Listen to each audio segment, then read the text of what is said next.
Comment down what you think about these stories or just a hello, and the team will reply. We always reply to the comments. As always, please like and subscribe and help this channel grow. Thank you. I was giddily getting ready for my date, taking extra care to look flawless. I had met this guy online last week and we hit it off right away. He was easy to talk to over text and asked me thoughtful questions. When he suggested dinner at a nice restaurant downtown, I happily accepted. I took my time doing my hair and makeup, wanting to look perfect. I slipped into my little black dress and strappy heels to show off my legs. I felt confident and beautiful as I checked myself out in the mirror. This was sure to be an amazing date. When I arrived at the restaurant, I immediately recognized my date Trevor sitting at a table. He looked just as handsome as his photos with striking green eyes and a bright smile. He gave me a warm hug and I felt a little spark, our first meeting exceeding my expectations already. We ordered a bottle of red wine and fell into natural conversation as we looked over the menu. The food all sounded delicious, much fancier than my usual go-to spots. Trevor insisted I get anything I wanted, flashing a gleaming credit card to the waiter. What a gentleman. Over appetizers, we really hit it off. The conversation flowed easily from our jobs, families, hobbies, and pop culture favorites. I found myself laughing often, charmed by his wit. Everything just felt right sitting across from this amazing man. Our entrees arrived, perfectly cooked filet mignon for him and lemon chicken piccata for me. The food tasted incredible, rich flavors that made my mouth water. Trevor smiled as he watched me enjoy every bite.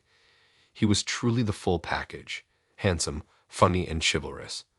Between bites, I found myself opening up more about my hopes and dreams.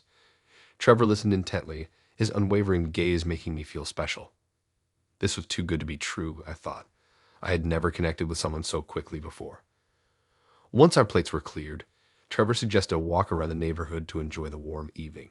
I couldn't wait to keep our date going, already dreading saying goodbye for the night. I quickly touched up my lipstick and met him at the door. We exited the restaurant hand in hand, the perfect gentlemanly touch. As we strolled down the street, Trevor pointed out landmarks and told witty stories about the city. With his arm around my waist, I felt like the luckiest girl in the world. After 2 dreamy blocks, Trevor's phone suddenly rang. He removed his arm and held up a finger, nodding 1 minute. I nodded and stopped walking, leaning against a storefront as he took the call a few steps away. 1 minute turned to 2, then 5. I watched curiously as Trevor paced, speaking in a hushed, serious tone. Everything about his body language had changed, his smiles and laughter gone. My stomach started to sink. Something wasn't right. The call ended after 10 long minutes. Trevor walked quickly back to me, already preparing his excuse. "Babe, I'm so sorry. It's an emergency at work and I have to run back right now. Rain check." He gave me a swift kiss on the cheek and briskly walked away, leaving me stunned. I stood frozen, desperately calling his name as he hurried down the street. He didn't turn back. I started to shake, tears pooling in my eyes. How could he abandon me here alone at night in an unfamiliar neighborhood? The flawless date I had imagined was suddenly tarnished, revealing something darker beneath the surface. I felt like a fool, realizing I barely knew this man who was now disappearing from my life as quickly as he had entered it. In shock, I began the long walk back to the restaurant alone. I called Trevor over and over, but it went straight to voicemail. The text I sent begging for an explanation also went unanswered. He was just gone. Approaching the restaurant, I took a deep breath to collect myself. I sat back down at our table, my unfinished glass of wine before me. Our night had ended so abruptly, the dinner plates and Trevor's jacket the only signs he had been there at all. The waiter appeared, his smile fading as he noticed I was alone. "Miss, is everything all right?" "Your date said you would take care of the bill for him." His words stung. Trevor had left me completely stranded, with not even a way to pay. I brokenly explained what had happened through fresh tears. The waiter's face filled with empathy, and he quietly offered to cover the bill, noting the name for their records. I thanked him, utterly mortified about the entire situation. My Uber ride home passed as a blur while I cried, consumed with anger at Trevor and myself. How could I be so clueless? Any man I just met would treat me like a princess. He got what he wanted and disappeared without even a goodbye. Arriving home, I tried to call Trevor one last time, desperate for an explanation. Still no answer. I deleted our texts and his number, removing him from my life. I'd imagined a spark between us, but I was just blinded by a lure of a handsome stranger. Changed into sweats, I crawled under the covers, mascara staining my pillowcases. Tonight was supposed to be magical, but instead it was a harsh wake-up call. I vowed to be smarter moving forward, not ignoring red flags again. I deserved better than this pain. Though the evening ended in disaster, it taught me an important lesson. I would reflect on the signs, learn from my mistakes, and emerge wiser. Next time, I would guard my heart carefully until I met someone truly worthy of it. For now, I needed to find strength within myself.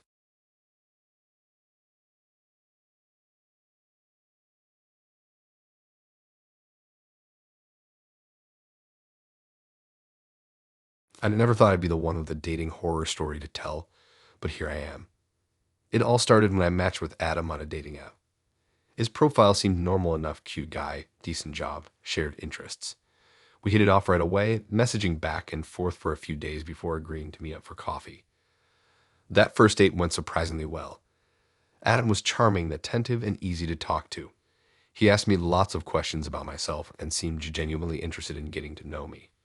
By the end of the date, I was smitten. We made plans to see each other again soon. Over the next few weeks, things moved quickly between us. Adam was always planning thoughtful dates and surprising me with little gifts.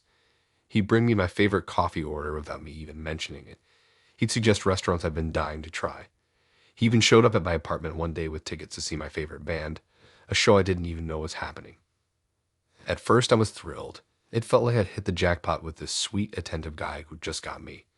But as time went on, I started to feel uneasy. How did Adam know so much about me? How was he always one step ahead, anticipating my wants and needs? I started paying closer attention, and things weren't adding up. Adam would reference conversations we'd never had or know details about my life I was sure I hadn't shared. Once, he made an offhand comment about my morning running route, something I definitely hadn't told him about. That's when the pit formed in my stomach. I started looking back at our relationship with new eyes.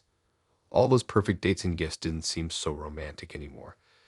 They felt calculated, like he was using insider information to manipulate me. With a growing sense of dread, I started digging. I looked back through our text history and realized Adam had been subtly fishing for information from the very beginning, asking leading questions to confirm things he already knew about me.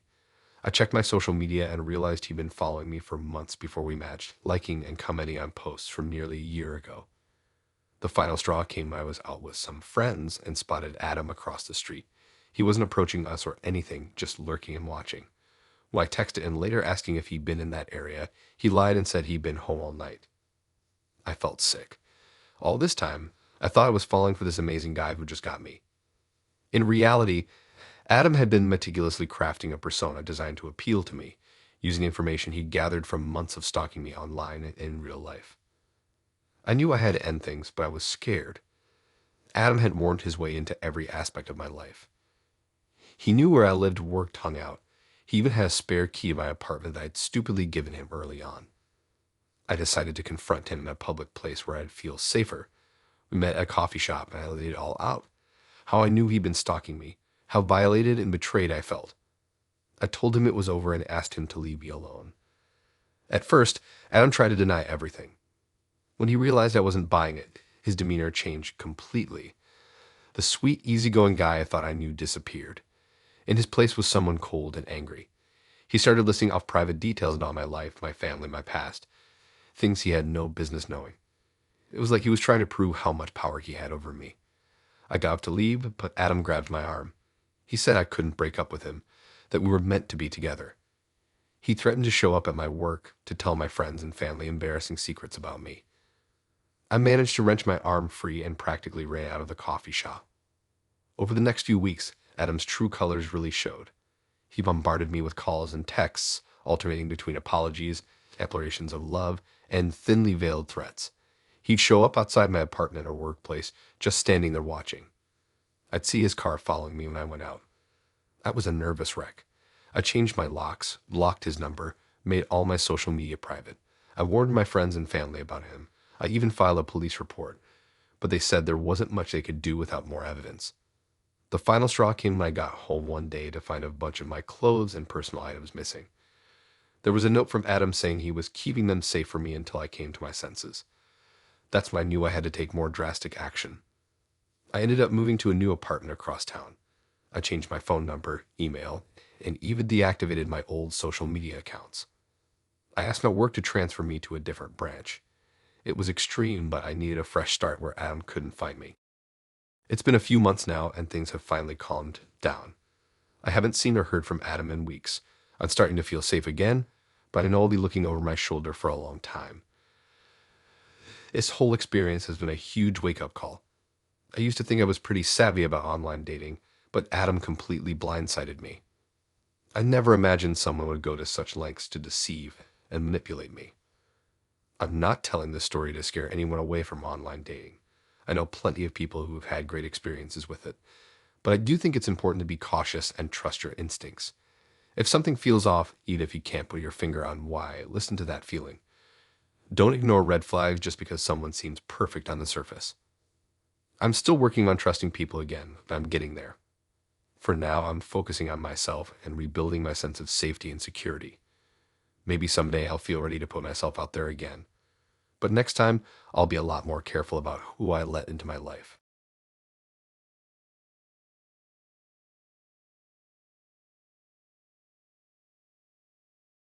I never expected a simple dating app match to turn into such a nightmare.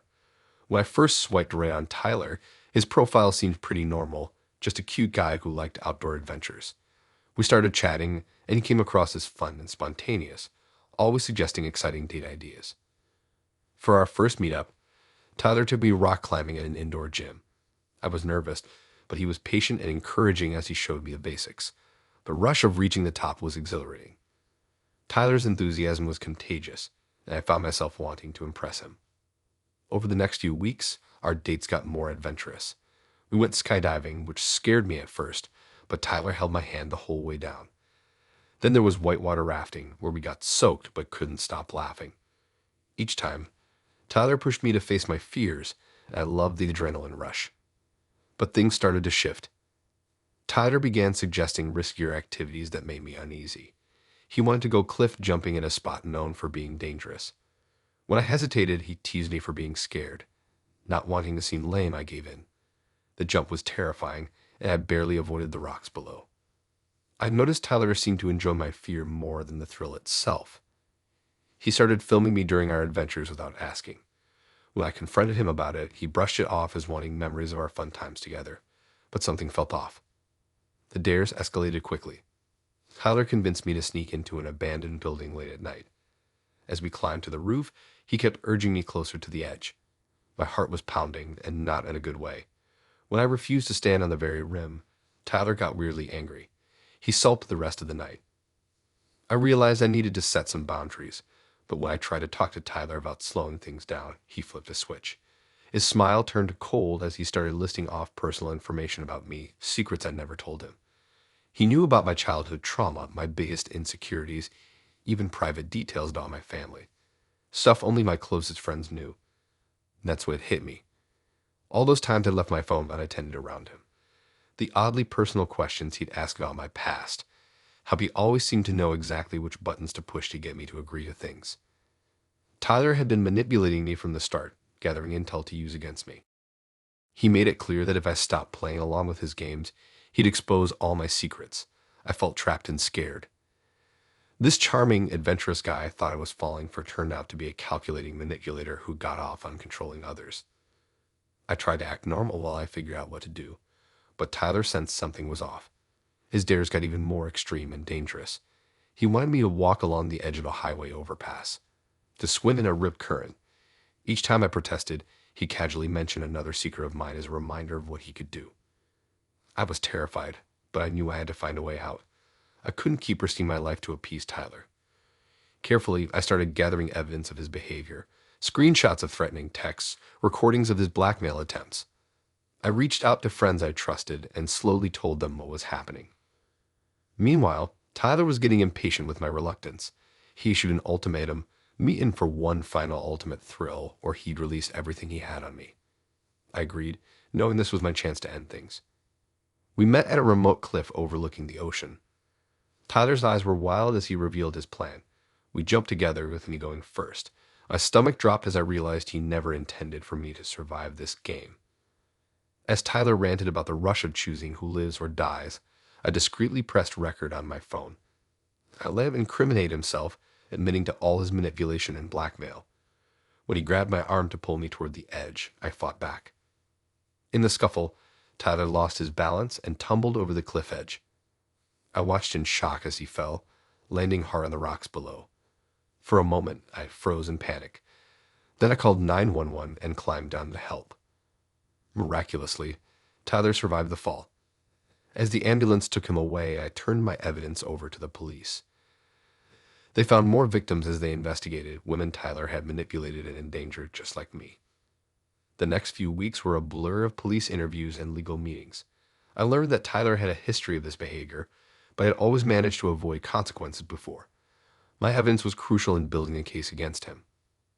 As the investigation continued, more details emerged about Tyler's twisted games. He'd been keeping detailed records of all of his victims, our fears, our secrets, how far he'd pushed each of us. It was chilling to see my name in his files, to read his cold analysis of my vulnerabilities. The prosecutor warned me that the trial would be tough. Tyler's lawyer was aggressive, trying to paint me as a willing participant in extreme sports gone wrong. But the evidence was overwhelming. Other victims came forward to testify, each story eerily similar to mine. Sitting in the courtroom, facing Tyler for the first time since that day on the cliff, was one of the hardest things I've ever done. He looked so normal sitting there. It was hard to reconcile this clean-cut guy with the monster I had come to know. But when our eyes met, I saw that same cold calculation that had terrified me before. As the verdict was read, I felt the weight lift off my shoulders. Tyler was found guilty on multiple charges. The judge's sentence was harsh, ensuring he'd be locked away for a long time. It was over. I was safe. In the aftermath, I struggled with anxiety and trust issues. Loud noises would make me jump, reminding me of Tyler's surprise challenges. I was wary of meeting new people, always wondering if they had ulterior motives. But slowly, with therapy and support from friends and family, I started to heal. I'm more cautious now about who I let into my life. That carefree girl who jumped into adventures with a stranger is gone. But I'm also stronger, more aware of my own boundaries, and willing to stand up for myself. Tyler tried to break me, but instead, I discovered a resilience I never knew I had. Sometimes I still wake up in a cold sweat, remembering the feel of Tyler's hand on my arm, pulling me towards that cliff edge. But those nightmares are becoming less frequent. I'm learning to trust my instincts again, to find joy in life's little adventures without putting myself at risk. Tyler's game may have started on a dating app, but I was the one who ultimately won. Not by outsmarting him or beating him at his own game, but by refusing to let his actions define me. I'm reclaiming my life one day at a time, on my own terms.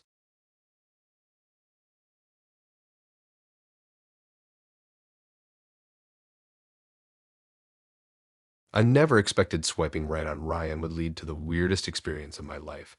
His profile seemed normal, just a cute guy who liked photography and hiking. We matched and started chatting. Ryan was funny and charming, always asking thoughtful questions about my interests and life. Our first date was coffee at a cute local cafe. I was nervous, though Ryan put me at ease right away. He complimented my outfit and asked about the book I was reading. We talked for hours about our favorite movies, travel dreams, and childhood memories. By the end of the date, I felt like I'd known Ryan for years. Over the next few weeks, we went on more dates. Ryan always seemed genuinely interested in learning more about me. He remembered little details I mentioned and would bring them up later. It was sweet how attentive he was. But then I started noticing some odd things. Ryan's style began to shift. He showed up to our fourth date wearing an outfit eerily similar to one I'd worn recently. When I commented on it, he laughed it off as a funny coincidence. A week later, Ryan texted me a selfie. He'd gotten a haircut, the exact same style as mine. Again, I brushed it off. Lots of people have similar hairstyles, right? But a nagging feeling started to grow in my gut. The changes kept coming. Ryan's speech patterns shifted to match mine. He started using my favorite phrases and expressions. When we met up, he'd mirror my body language perfectly. It was like looking in a mirror, and it freaked me out. I decided to test my theory. I mentioned loving an obscure 80s band, one I'd actually never heard of. Sure enough, the next day Ryan posted about his new obsession with that same band. He even bought a t-shirt with their logo. Now thoroughly creeped out, I started paying closer attention to Ryan's behavior. He was constantly on his phone when we were together, typing furiously. Was he taking notes on everything I said and did? I made an excuse to look at his phone while he was in the bathroom. My blood ran cold when I saw a detailed document titled Anna's Traits. It listed everything from my mannerisms to my clothing sizes to my childhood trauma. Ryan had been studying me like a textbook. Panicked, I left immediately, making up an excuse about a family emergency. Ryan seemed upset but didn't push it. As soon as I got home, I blocked his number and all social media accounts. For a few days, things were quiet. I started to relax, thinking maybe I'd overreacted. But then the messages started coming from new numbers. Dozens of texts from Ryan begging me to talk to him, saying we were meant to be together, that he was becoming a better version of me. I changed my number, but it didn't help. Ryan started showing up at places he knew I frequented. My favorite coffee shop, the park where I jogged, even outside my workplace. Each time he looked more and more like me. He cut and dyed his hair to match mine exactly. He even wore colored contacts to mimic my eye color. Friends started texting me, confused about why I was acting so strange. They'd run into me around town, but something seemed off. With horror, I realized Ryan was impersonating me, inserting himself into my life. Things escalated quickly. My boss called, angry that I'd missed an important client meeting. But I hadn't. Ryan had shown up pretending to be me and bombed the presentation. My best friend was upset that I had blown off our plans. My parents were worried about the strange late-night calls they'd been getting from me. I felt like I was losing my mind. Ryan was systematically taking over my life, and I didn't know how to stop him. I was afraid to leave my apartment, terrified of running into him. But staying inside was no better. Every creak and shadow made me jump, convinced Ryan had found a way in. In desperation, I reached out to a college friend who had become a police officer. I poured out the whole story, showing her the evidence I'd gathered of Ryan's stalking and identity theft. She was alarmed and promised to help.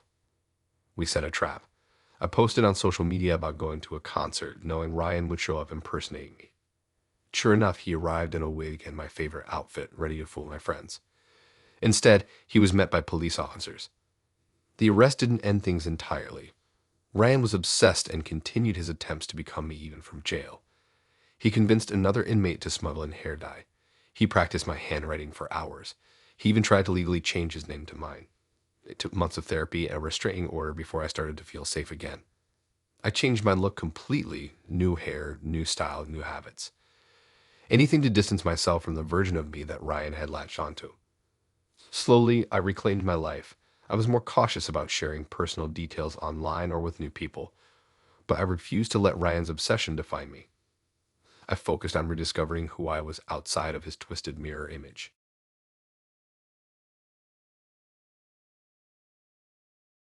I never thought I'd be telling this story, but here goes. It all started when I decided to try my luck with online dating. After a string of bad relationships, I figured why not give it a shot. That's how I met Nick. From the moment we matched, things just clicked. His profile caught my eye, nice smile, interesting hobbies, and he seemed to have his life together. We started chatting, and I was impressed by how easy it was to talk to him. He was funny, charming, and seemed genuinely interested in getting to know me. After a few days of messaging back and forth, we decided to meet up for coffee. I was nervous but excited. When I saw him walk into the cafe, my heart skipped a beat. He was even more handsome in person, with these warm brown eyes that made me feel at ease right away. Our first date went better than I could have imagined. We talked for hours, laughing and sharing stories. Nick was attentive, asking me questions about my life and really listening to my answers. I left that coffee shop feeling like I was walking on air. Over the next few weeks, we saw each other more and more. Nick was always planning thoughtful dates. Picnics in the park, visits to art galleries, even a surprise cooking class. He remembered little details about things I liked and always seemed to go out of his way to make me happy. I found myself falling for him hard and fast. It felt like I'd finally found someone who really got me, someone I could see a future with. But as we got closer, I started to notice some odd things. Nick was always vague about his past. He changed the subject whenever I asked about his family or where he grew up. At first, I didn't think much of it. Maybe he just had a complicated childhood and didn't want to talk about it. One night, we were at his place watching a movie. Nick went to take a shower, and I decided to make us some popcorn. While I was in the kitchen, I accidentally knocked over a stack of mail on his counter. As I was picking it up, I noticed an envelope addressed to a different name, James Peterson. I felt a twinge of unease but tried to brush it off. Maybe it was just mail for the previous tenant, but something about it nagged at me. When Nick came back, I casually asked him about it. He got this weird look on his face and quickly said it was probably junk mail. Then he changed the subject. That night, after I got home, I couldn't shake the feeling that something was off. I decided to do a little digging online. At first, I felt guilty about snooping, but I told myself I was just being cautious. What I found made my blood run cold. There were old news articles about a James Peterson who had been involved in a violent home invasion years ago. The details were horrific. The victim had been severely beaten and left for dead. James Peterson had served time in prison but had been released a few years back. I stared at the mugshot on my screen, my heart pounding. It was Nick. There was no doubt about it. I felt sick to my stomach. How could the sweet, caring man I've been dating be the same person who had committed such a terrible crime? I didn't want to believe it, but the evidence was right there in front of me. For days, I agonized over what to do. Part of me wanted to confront Nick to hear his side of the story. Maybe there was some explanation, but another part of me was terrified. If he had lied about this, what else was he capable of? In the end, I decided I had to know the truth. I invited Nick over, my stomach in knots the whole time I waited for him to arrive. When he got there, I took a deep breath and told him what I found out. The change in Nick was instant and terrifying. His warm brown eyes turned cold and hard. The charming smile I'd fallen for twisted into something cruel. He didn't deny it. Instead, he started ranting about how he paid his debt to society and deserved a fresh start. How dare I judge him for his past mistakes? As Nick's voice got louder and angrier, I felt a chill run down my spine. This wasn't the man I thought I knew. This was a stranger. Someone dangerous. I realized with horror that I was alone in my apartment with him. Somehow, I managed to keep my voice steady as I asked him to leave. For a moment, I thought he might refuse, but then he turned and walked out, slamming the door behind him. I locked the door with shaking hands and sank to the floor, my mind reeling. How could I have been so wrong about someone? I thought Nick was perfect, but it had all been a lie. Over the next few days, I was a mess. I jumped at every sound, convinced Nick would come back. I changed my locks, blocked his number, and told my friends and family what had happened. They were shocked and worried for me. Gradually, the fear began to fade, replaced by anger and disappointment.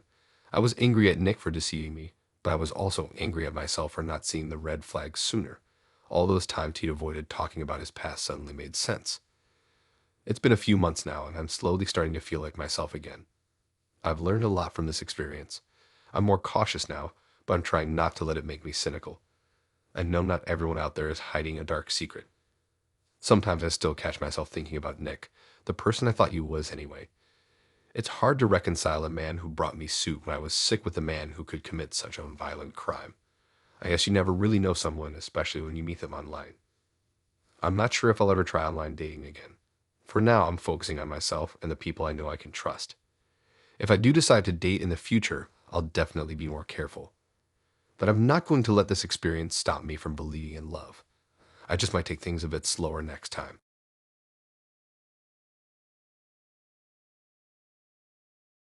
When I first met Dan, my next-door neighbor, he seemed like a nice, friendly guy at first. We chatted in the hallway and eventually started hanging out casually. Dan was cute and charming. He always knew just what to say to make me laugh. We had so much in common, same taste in music, movies, even the same favorite coffee shop downtown. It felt like we were meant to meet. Things moved pretty quickly with Dan. Within a few weeks, we were going on actual dates. He'd take me to these cool little restaurants I'd never heard of before. Somehow they always had my favorite foods on the menu. Dan would surprise me with thoughtful little gifts. A book by my favorite author. Fancy tea I'd mentioned liking once. It was sweet but also a bit much sometimes. I started noticing other odd things too. Dan always seemed to know my schedule, even when I hadn't told him my plans.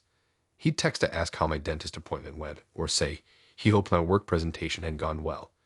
When I asked how he knew about that stuff, he'd just shrug it off or change the subject. The night everything changed, I was getting ready for bed when I heard a noise outside my window. I peeked through the curtains and saw Dan standing in the fire escape, staring into my apartment. My heart started pounding. How long had he been out there? What had he seen? I confronted Dan the next day. That's when he revealed he'd been watching me for months before we even met. He knew my daily routines, my preferences, even private details about my life I thought no one else knew. Dan had been obsessed with me long before I ever laid eyes on him. I was completely freaked out. I told Dan I needed space and to leave me alone. Big mistake. That's when he really started to unravel. He'd show up everywhere I went, outside my office, at the grocery store, the gym. I'd wake up to dozens of texts and missed calls. Dan started leaving gifts outside my door, creepy collages made from photos he'd taken of me without my knowledge. One night I came home to find he'd broken in and reorganized my entire apartment to be more efficient. He even replaced some of my clothes with new ones he thought would look better on me. I was terrified. I went to the police, but they said there wasn't much they could do since Dan hadn't explicitly threatened me. I felt so helpless and alone.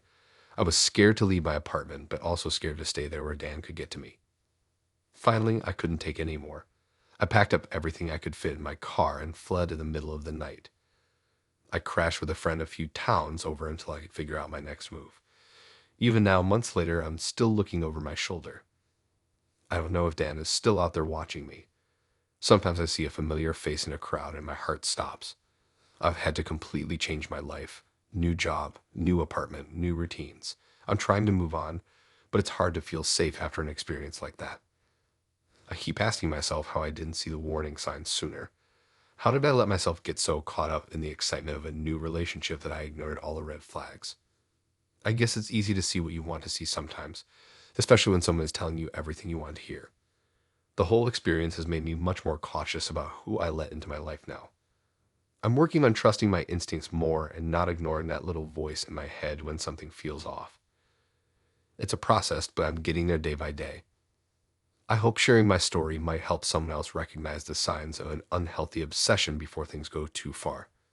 Trust your gut and don't be afraid to reach out for help if you ever feel unsafe in a relationship. No one should have to go through what I did with Dan.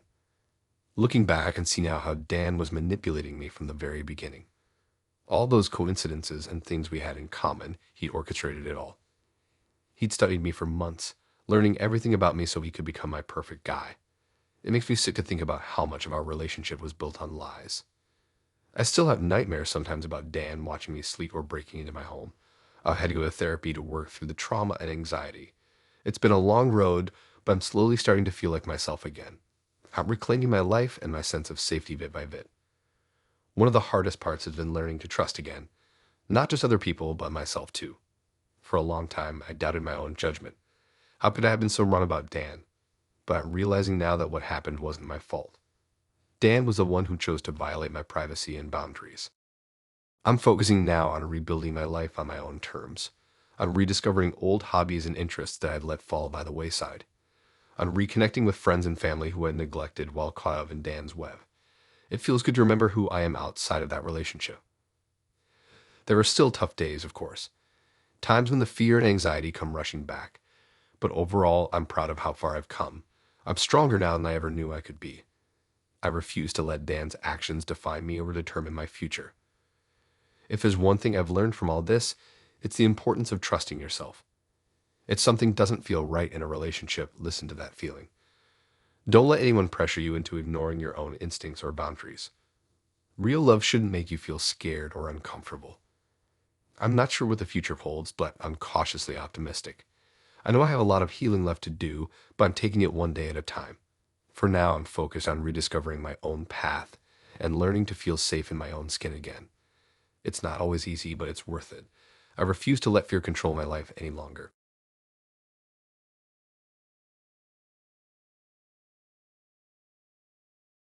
I never thought I'd be the one to fall for an online dating scam.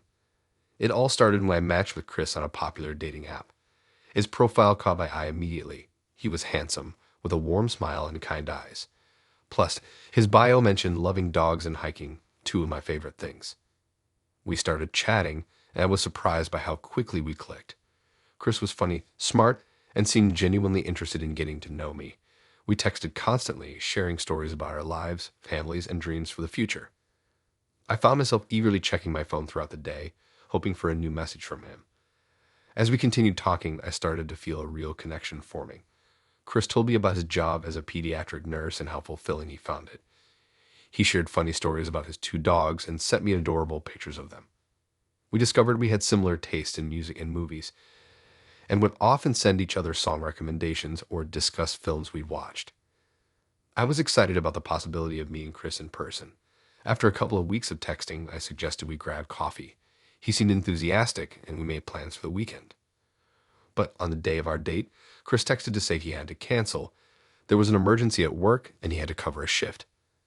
I was disappointed but understood. We rescheduled for the following week. When the next date approached, I was really looking forward to finally meeting Chris face to face. But once again, he had to cancel at the last minute. This time, he said his mom was in the hospital and he needed to be with her. I felt bad for him and offered my support. We texted throughout the evening as he updated me on his mom's condition. This pattern continued for a few more weeks. Each time we made plans to meet, something would come up and Chris would have to cancel.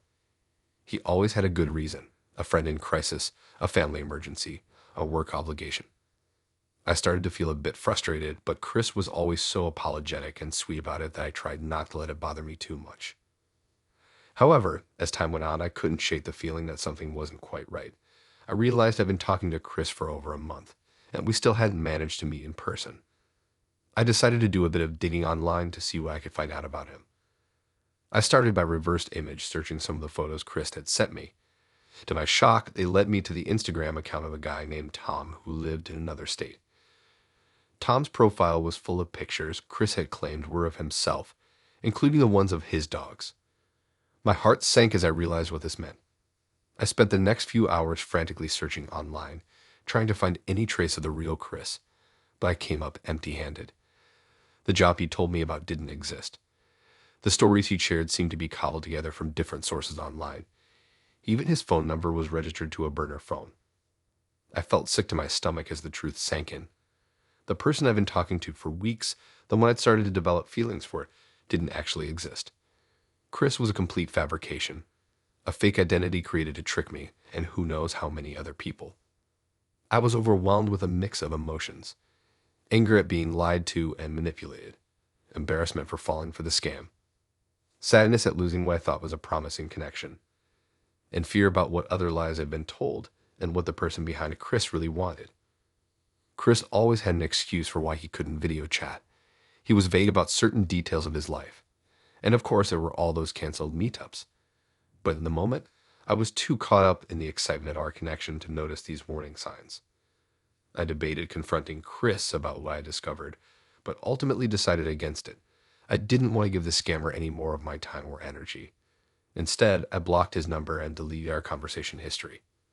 It was painful, like ripping off a Band-Aid, but I knew it was necessary. In the days that followed, I went through a roller coaster of emotions. I felt foolish for being so trusting. I questioned my judgment and wondered how I could have been so easily deceived. There were moments when I missed talking to Chris, before reminding myself that the person I missed never actually existed. I also worried about what information I might have shared with the scammer. We had talked about so many personal things. Had I inadvertently given them details that could be used to steal my identity or scam me further? I spent some time changing passwords and locking down my social media accounts, just to be safe. As I processed what had happened, I realized how easy it is to create a false sense of intimacy online. Without ever meeting in person, I felt I really knew Chris. We had shared jokes, secrets, and vulnerable moments. But it was all an illusion, carefully crafted by someone with unknown motives. It's been a few months since the Chris incident, and I'm slowly regaining my confidence in dating. I'm more aware of potential red flags now, but I'm trying not to let one bad experience make me overly cynical. I know there are genuine people out there looking for real connections. Sometimes I still think about Chris and wonder about the person behind the fake profile. What was their goal? Were they lonely, or was it all about scamming people? I'll probably never know the truth. But I've learned valuable lessons about trust, online safety, and the importance of listening to my instincts. While I wish I hadn't had to learn these lessons the hard way, I'm trying to use the experience to become wiser and more discerning in my future dating endeavors.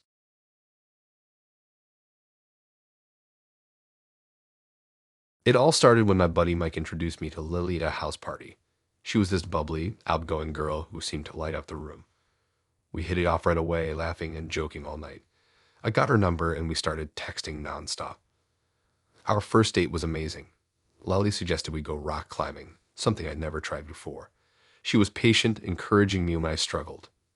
I felt like I could do anything with her cheering me on. We grabbed dinner after, and the conversation flowed effortlessly. I was smitten. Things moved quickly from there. We saw each other almost every day, always doing something exciting. Lily had this way of making everyday activities feel like adventures. Even grocery shopping became fun with her around. I started canceling plans with friends to hang out with her instead. It didn't seem like a big deal at the time. I was just caught up in the excitement of a new relationship. But looking back, I can see how things started to change. It was subtle at first. Lily would make little comments about my friends, pointing out their flaws or suggesting they were bad influences. She'd question why I wanted to hang out with them instead of her. I found myself making excuses not to see them, just to avoid the hassle. Then she started criticizing my choices. My clothes, my job, my hobbies. Nothing seemed good enough anymore. She'd phrase it as just trying to help, but it always left me feeling inadequate. I started second-guessing everything I did, always wondering if Lily would approve. The first time I tried to talk to her about it, she turned it around on me. She acted hurt that I would accuse her of being manipulative, saying she was just looking out for me. I ended up apologizing and feeling guilty for even bringing it up. This became a pattern. Anytime I tried to address issues in our relationship, Lily would somehow make it my fault. I started losing touch with my friends and family. They'd reach out, but I'd make excuses not to see them. It was easier than dealing with Lily's reaction. I was spending all my time with her, but I felt more alone than ever. Things really took a turn when Lily got jealous of my coworker, Sarah. Sarah and I had been friends for years, long before I met Lily. But Lily couldn't stand the idea of me being close to another woman.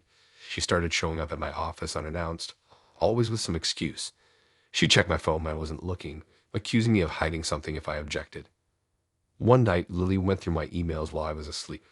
She found an old message from Sarah about grabbing lunch and completely lost it. She woke me up screaming, accusing me of cheating. I tried to explain, but she wouldn't listen. She threw my phone against the wall, shattering it.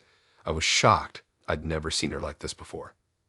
The next day, Lily acted like nothing had happened. She bought me a new phone, apologizing and saying she'd just been stressed.